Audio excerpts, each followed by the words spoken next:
कांशीराम और बाबा साहेब भीमराव अंबेडकर की विचारधाराओं को जो सही मायनों में दलितों तक जिसने पहुंचाया है वो है बहन कुमारी मायावती जी।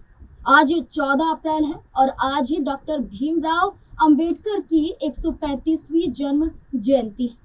वो बाबा साहेब जिनके बलबूते संविधान आया, लोगों को खास तौर पर पिछड़े वर्गों को एक नया आधार मिला, जिन्हें हक मिला, नए अवसर मिले, सबसे बड़ी बात सम्मान के साथ बराबरी का हक मिला। जब यूपी में बाबा साहेब की बात होती है तब मायावती का नाम गूंजता है। भले ही विपक्ष की सभी पार्टियों ने राजनीतिक फायदे के लिए अपनी पार्टियों के साथ कांशीराम और बाबा साहेब का नाम जोड़ लिया, लेकिन मायावती ने इनकी विचारधारा को अपनाया और इसी के बलबूते यूपी की सत्ता तक पहुंची। लेकिन गिरते जनाधार को फिर से पाने के लिए एक बार फिर मायावती तैयार हो गई, क्योंकि 2007 के बाद मायावती के साथ कुछ ऐसा हुआ जिसके बाद उत्तर प्रदेश की सत्ता में नहीं लौट पाई, जिस वजह से फिर से अपने जनाधार को तलाशने के लिए मायावती तैयार हो रही है। उत्तर प्रदेश की राजनीति में मायावती एक बार फिर चर्चा के केंद्र में है। लंबे समय तक शांत रणनीति अपनाने के बाद अब उनके सक्रिय होने के साफ संकेत दिखाई दे रहे हैं। बहुजन राजनीति की सबसे मजबूत चेहरों में गिनी जाने वाली मायावती 2027 के विधानसभा चुनाव को लेकर फिर से जमीन पर उतरती हुई दिखाई दे रही हैं, जिसके चलते ही आज ही मायावती 2027 के विधानसभा चुनाव से पहले लखनऊ में शक्ति प्रदर्शन के साथ अपनी धुर विरोधी पार्टियों को कड़ा संदेश देना चाहती हैं। मायावती ने डॉक्टर अंबेडकर को दी श्रद्धांजलि। संविधान निर्माता डॉक्टर भीमराव अंबेडकर की जयंती के अवसर पर बहुजन समाज पार्टी की मुखिया मायावती ने अपने आवास पर उन्हें श्रद्धांजलि दी और फूल अर्पण किए। इस अवसर पर मायावती ने कहा कि डॉक्टर अंबेडकर ने अपना पूरा जीवन देश के गरीब, उपेक्षित और शोषित समाज के सम्मान और उत्थान में लगा दिया। इस दौरान उन्होंने चुनाव में जीत हासिल कर कार्यकर्ताओं को मंजिल तक पहुंचाने का भी संदेश दिया। बसपा सुप्रीमो मायावती ने अपने सोशल मीडिया अकाउंट एक्स पर एक लंबी पोस्ट लिखी और डॉक्टर अंबेडकर को याद करते हुए पार्टी कार्यकर्ताओं को एक कड़ा संदेश भी दिया। मायावती ने लिखा, विशाल आबादी वाले अपने भारत देश में बहुजन समाज अर्थात बहुजनों के मसीहा, भारत रत्न बोधिसत्व परम पूज्य बाबा साहेब डॉक्टर भीमराव अंबेडकर को आज उनकी जयंती पर प्रातः मेरे द्वारा शत शत नमन, पुष्पांजलि एवं अपार श्रद्धा सुमन अर्पित करने के साथ ही बीएसपी के लोगों द्वारा पूरे देश भर में खुद व अपने परिवार सहित उन्हें पूरी मशीनरी भावनाओं के साथ भावभीनी श्रद्धांजलि एवं श्रद्धा सुमन अर्पित करने के लिए सभी लोगों का तहे दिल से आभार, शुक्रिया एवं धन्यवाद।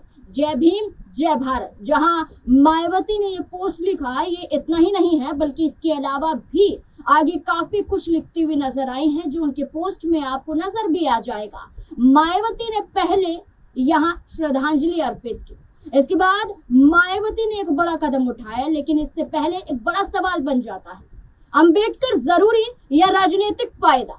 जहां मायावती ने बाबा साहेब को श्रद्धांजलि दी, जहां उन्हें याद किया, वहीं दूसरी तरफ 2027 के विधानसभा चुनाव से पहले दलित वोट बैंक को साधने के लिए सपा, असपा, कांग्रेस और बीजेपी के लिए भी अब बाबा साहेब राजनीतिक मजबूरी बन गए। ऐसा राजनीतिक विश्लेषक और बसपा सुप्रीमो मायावती का मानना है। बसपा के साथ ही सपा, कांग्रेस और बीजेपी भी उनकी जयंती पर मेगा इवेंट आयोजित कर रही है। दरअसल ऐसा माना जा रहा है कि अंबेडकर जयंती से 2027 के विधानसभा चुनाव का औपचारिक शंखनाद भी हो जाएगा। सत्ता के सिंहासन पर काबिज होने के लिए दलित वोट बैंक कितना अहम है, इसका अंदाजा इसी बात से लगाया जा सकता है कि बसपा के साथ ही सपा, असपा, कांग्रेस और बीजेपी भी बाबा साहेब की जयंती पर मेगा इवेंट आयोजित कर रही है और उन्हें नमन कर रही है।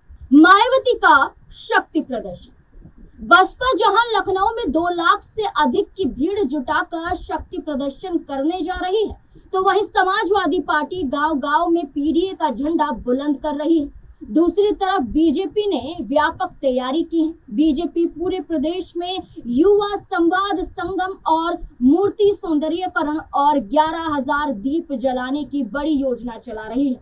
साथ ही साथ भारतीय जनता पार्टी के जरिए जितनी भी प्रतिमाएं हैं उन पर एक छतरी लगाने का भी फैसला कर रही है। वहीं कांग्रेस भी जन जन यात्रा से जुड़ने की कोशिश कर रही है। अब आप इसी से समझ सकते हैं कि यूपी की सियासत में बाबा साहेब क्यों सभी दलों की मजबूरी बने हुए हैं। हालांकि इससे इतर जहां सभी अन्य पार्टियां एक ठर्रे पर चल रही हैं, तो वहीं मायावती ने अपने संगठन में बदलाव का भी फैसला किया है। और यही एक बड़ी वजह है कि बाबा साहेब भीमराव अंबेडकर की जयंती के मौके पर मायावती का शक्ति प्रदर्शन करते हुए इन तमाम पार्टियों को आईना दिखाना है कि एक बार फिर से मायावती उत्तर प्रदेश की राजनीति में लौट रही है। इसलिए इस बार दलितों के साथ सभी वर्गों को भी साथ लेकर मायावती चलना चाहती है। हाल ही में बहुजन समाज पार्टी में बड़े स्तर पर बदलाव भी किए गए। कार्यकर्ताओं को एकजुट करने की कोशिश। बसपा के कार्यक्रम का मुख्य आयोजन गोमती नगर स्थित अंबेडकर सामाजिक परिवर्तन स्थल पर हो रहा है। बसपा के सभी 18 मंडलों से पदाधिकारी और कार्यकर्ता परिवार सहित इस कार्यक्रम में शामिल होने के लिए पहुंच भी चुके हैं। पार्टी ने इसे बाबा साहेब के आदर्शों को आगे बढ़ाने और संगठन को मजबूत करने का अवसर बनाया है। मॉल एवेन्यू से गोमती नगर तक पूरा जो मार्ग है वो पोस्टरों और बैनरों से सजा दिया गया है। इनमें डॉक्टर अंबेडकर के विचारधाराओं, बसपा विचारधाराओं और मायावती के संदेशों को प्रमुखता दी गई। कार्यकर्ताओं का उत्साह देखते हुए कार्यक्रम को भव्य रूप देने की पूरी तैयारियां दिखाई दे रही हैं और नजर भी आ रही हैं। ये आयोजन बसपा के कार्यकर्ताओं में नई ऊर्जा भरने के साथ साथ आगामी राजनीतिक गतिविधियों की दिशा भी तय करने वाला माना जा रहा है। पार्टी सूत्रों के अनुसार बाबा साहेब की जयंती पर आयोजित ये कार्यक्रम बहुजन समाज को एकजुट करने और उनके अधिकारों की लड़ाई को मजबूत करने का प्रतीक है।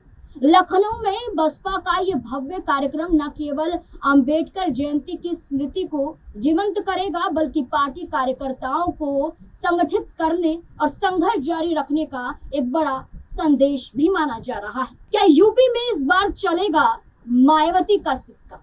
2027 में उत्तर प्रदेश के विधानसभा चुनाव को देखते हुए मायावती ने बहुजन समाज पार्टी में कई बड़े और रणनीतिक बदलाव किए। ये बदलाव साफ दिखते हैं कि पार्टी रीसेट मोड में, जैसे जिला अध्यक्ष से लेकर सेक्टर स्तर तक नए चेहरों को लाया गया है, पुराने और निष्क्रिय नेताओं को हटाया गया है और एक्टिव कैडर को मौका दिया गया है। अलग अलग जातीय संतुलन यानी कि दलित, मुस्लिम, ओबीसी, ब्राह्मण का ध्यान भी रखा गया है। पार्टी में मुस्लिम नेताओं को अहम जिम्मेदारियां दी गई हैं। ब्राह्मण चेहरों को भी सामने लाया गया है। 2007 वाले सर्वजन मॉडल को फिर से लागू करने की तैयारी में मायावती नजर आ रही हैं। हर बूथ पर पक्का वोटर जोड़ने का टारगेट रखा गया है। सेक्टर और मंडल स्तर पर मॉनिटरिंग बढ़ाई गई है। ये सब बदलाव और तैयारियां क्या इस बार मायावती को फायदा पहुंचा पाएंगी, ये बड़ा सवाल बन रहा है। जहां शुरुआती दौर में ही कहा गया कि मायावती 2007 में एक भव्य चेहरे के साथ लौटी थी उत्तर प्रदेश में, एक चेहरा मायावती का था और पार्टी बीएसपी की थी, और 2007 का वो चुनाव था जिसमें पूर्ण बहुमत के साथ बीएसपी सत्ता में आई थी और मायावती मुख्यमंत्री बनी थी। लेकिन 2007 के बाद बसपा का जनाधार गिरा। लेकिन अब सवाल ये उठ रहा है कि मायावती न सिर्फ शक्ति प्रदर्शन कर रही है, न सिर्फ कार्यकर्ताओं को जोड़ रही है, न सिर्फ तमाम और अन्य दलों को आईना दिखा रही है, बल्कि मायावती ये भी कह रही है कि बसपा ही है जिसने बाबा साहेब की विचारधारा को अपनाया और सही मायने में लोगों तक पहुंचाया। जहां कांशीराम की विचारधाराओं के सहित पार्टी आगे बढ़ती रही। न सिर्फ इस मौके पर बल्कि कांशीराम की जयंती पर भी मायावती ने यही कड़े संदेश दिए और साफ तौर पर बताने की कोशिश की कि तमाम पार्टियां सिर्फ राजनीतिक लिहाज से उनके नाम का इस्तेमाल कर रही हैं, अपनी पार्टी के साथ उनका नाम जोड़ रही हैं, उनके नाम के जरिए यात्रा निकाल रही हैं और दलितों को और खास तौर पर हर वर्ग को साधने की कोशिश कर रही हैं। लेकिन मायावती सिर्फ और सिर्फ ये कहती है कि दलित इस बात समझदार है, पिछड़ा वर्ग समझदार है, उसे सही मायनों में मालूम है कि कौन सा दल है जो उनकी विचारधाराओं के तहत दलितों के लिए काम करता आया है, पिछड़े वर्गों के लिए काम करता है, ना कि राजनीतिक फायदे के लिए। अब जैसा कहा गया कि समाजवादी पार्टी को 2022 के विधानसभा चुनाव में 111, भारतीय जनता पार्टी को 255 सीटें मिली थी, तो वहीं बसपा को 1 सीट हासिल हुई थी। लेकिन क्या मायावती 2007 में जो पूर्ण बहुमत वाली सरकार बनाई थी, उन्होंने क्या 2027 में वही मायावती फिर से लौट पाएंगी? ये काफी अहम हो जाता है, ये बड़ा सवाल बन जाता है। अब देखना होगा कि उत्तर प्रदेश की राजनीति में शक्ति प्रदर्शन के साथ, जयंती के साथ और विचारधाराओं के साथ मायावती तो आगे बढ़ रही है, लेकिन क्या इसके साथ साथ अन्य पार्टी को भी चुनौतियां दे रही हैं? ये मायावती जो एकला चलो वाली राजनीति के साथ अपने आप को सत्ता में फिर से लौटता हुआ देखना चाहती हैं। क्या ये सपना मायावती का इस बार पूरा हो पाएगा या फिर नहीं? आपको क्या लगता है? अपनी राय कमेंट सेक्शन में जरूर दें।